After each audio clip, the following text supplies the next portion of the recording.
101.8 WCR FM. Okay, you're listening to 101.8 WCR FM. It gives me great pleasure to say that on the line from Yes, I've got Steve Howe. How are you, Steve? I'm doing very good, Gary. How are you? Yeah, not too bad. Not too bad at all.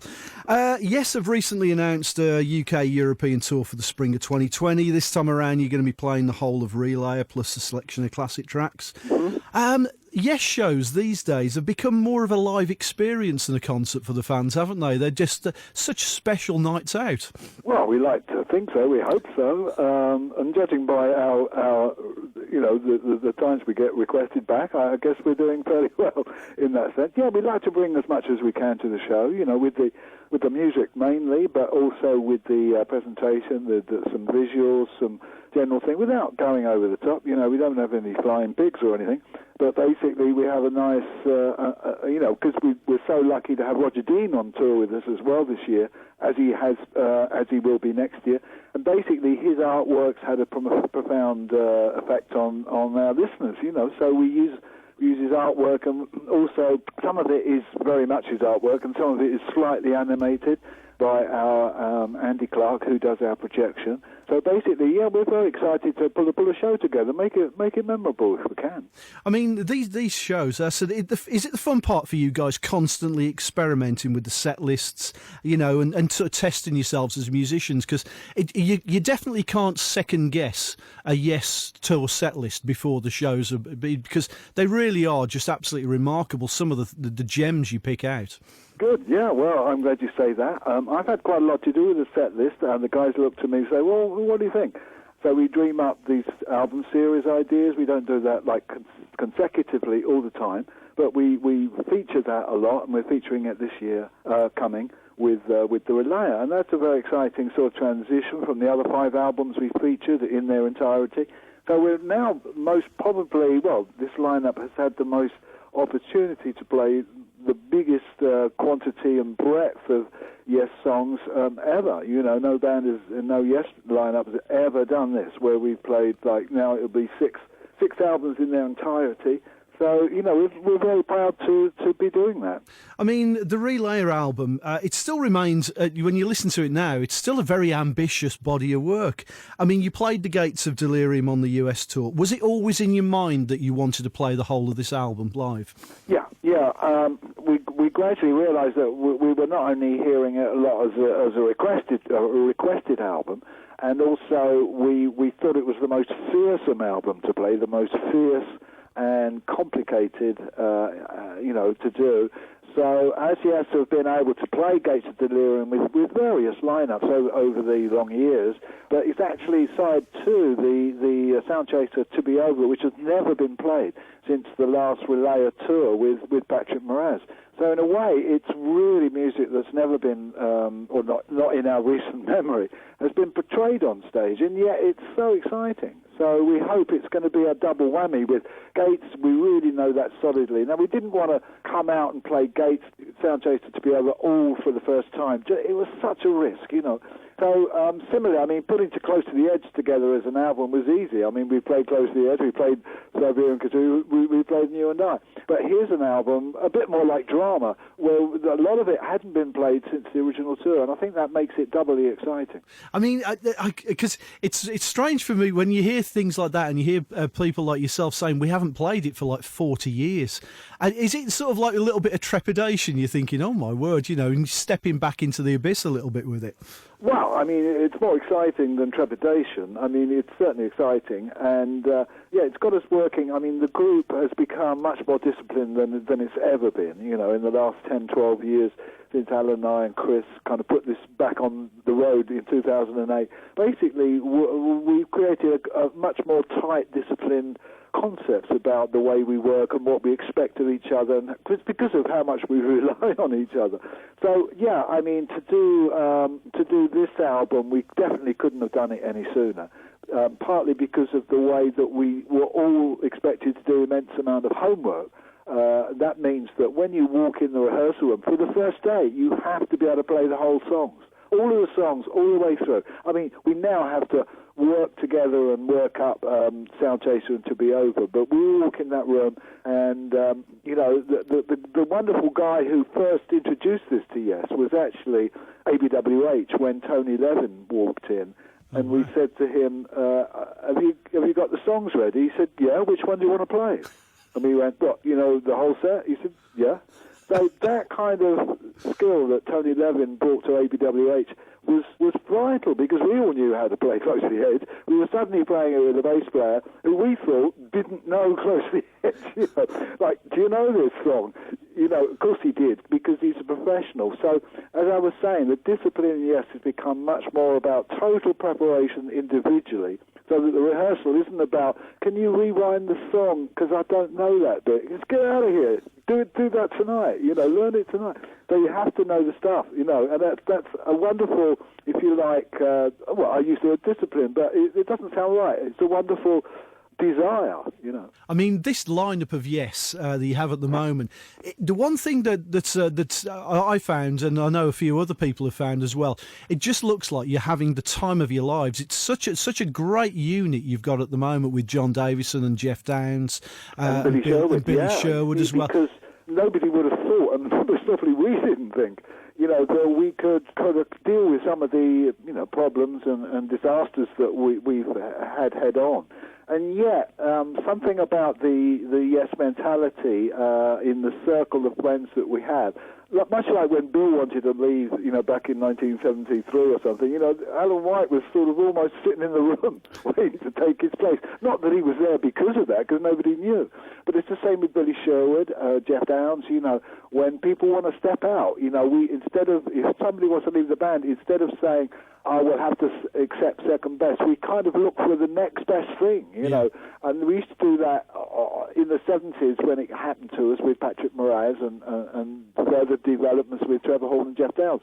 We actually looked for people that could bring something else, not just about fulfill the shoes, but actually be something that they are in Yes and make Yes greater because of it. Oh, definitely, and it's a wonderful, wonderful lineup you have. Going back to the Relayer album, when that first came out, I was a bit too young at the time, but what was the reaction like to it? Because I've heard some people say that it wasn't an easy album to try and take in on first hearing. It took a few listens. Well, yeah, you see, Tales Topographic Oceans tested our fan base a lot, and records grow. Some are immediate and some grow. And I think what happened with Relay, it was a bit shocking at first that we were as complicated and sort of demonstrative with the music as was apparent. But I think that people warmed to it, they got into it, they discovered, it for themselves. And I think that's not always a bad thing. I mean, was it a sort of changing point for the band? The reason I say that is because obviously the follow-up album was going for the one which almost signalled a little bit more of a more accessible, radio-friendly sort of era of the band. Yeah, well, some of it was, yeah. Certainly, we were never that bothered. Well, I wouldn't say we weren't bothered. We liked being played on the radio, but when we started together, albums, big tracks were just starting to get played on the radio, particularly with America. And America would play the whole album or something on a radio station, and that was almost, where was the 3-minute single, Of course, Roundabout helped us tremendously, particularly with America, but we weren't that kind of band. We weren't looking to be that kind of band, and I think that the way people grew into the music and the way that we accepted those kind of changes, you're right to say that Relayer went from being what Relayer is, but the friendliness and warmth of Rick Wakeman coming back was a solution to the problem, because we sort of started that album with Patrick, but it didn't work out. So we knew we had to, find something very, very solid to move along with. We weren't maybe going to experiment with another new keyboard player. We wanted, Tony Kaye or Rick Wakeman to come back, and none of us knew that would also happen within the entire band itself, might morph almost, into something else, as we did with Drama, and maybe as they did when I was in Asia and they came out with 90125. So the band just has that morphing ability. It is the one thing that I think a lot of people love about Yes, is the fact is that you can adapt. You can, because I suppose when Relayer came out and just after that as well, in certain circles, I suppose prog was a dirty word, and you'd got punk coming through, and everybody in the prog world was almost seen as a dinosaur, weren't they? Yeah, we laughed at being called, like, a few years earlier we were called the People's Band by the New Musical Express, and then by Tomato we were rock, well, they called us rock dinosaurs, because, as you know, or you might, prog wasn't really a word that was hung on it. This was a sort of mystified music that was slated and considered indulgent. And I find that word indulgent particularly annoying. I mean, music is indulgent. I wouldn't deny that, yes, we're indulgent. Every kind of music's indulgent. Whether it's a piece of dross pop, it's still indulgence in some respect, because the person's trying to, more blatantly than we do, they're trying to sell something. What we're trying to give is a music complexity, and I think originality is the key to it. I mean, we just didn't want to be like any other band, And at that time, there was no other band. I mean, Pink Floyd, there was Genesis, there were other ELP, but each band was different. I mean, look at Genesis and ELP; they're nothing like the same. Maybe there was some comparisons between Yes and Genesis at times, but most of it was all very highly individual bands. But that word indulgence is wrong. You shouldn't throw it at Yes.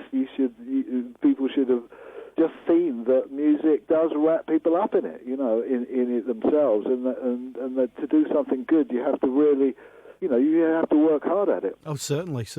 I mean, there's a lot of people who are really looking forward to this tour, and especially hearing tracks from Relaya.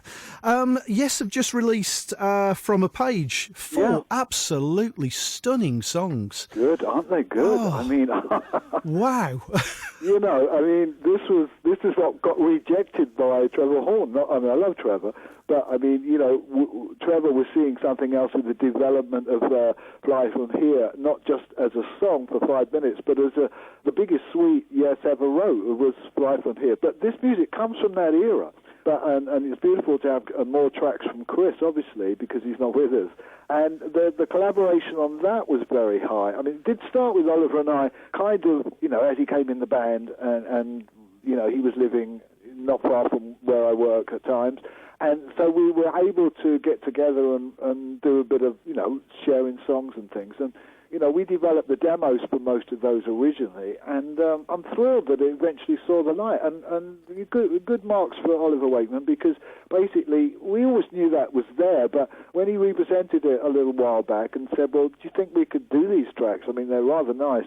Alan and I agreed, and Oliver took it under his wing a bit and pushed it along, and we all, signed off on it, and I'm very proud of it. I think, there's some lovely tracks there, the studio tracks, beautiful. Oh, it is. It's absolutely wonderful, wonderful pieces of music. Is there any chance that we might see new material from this current lineup of Yes at some point?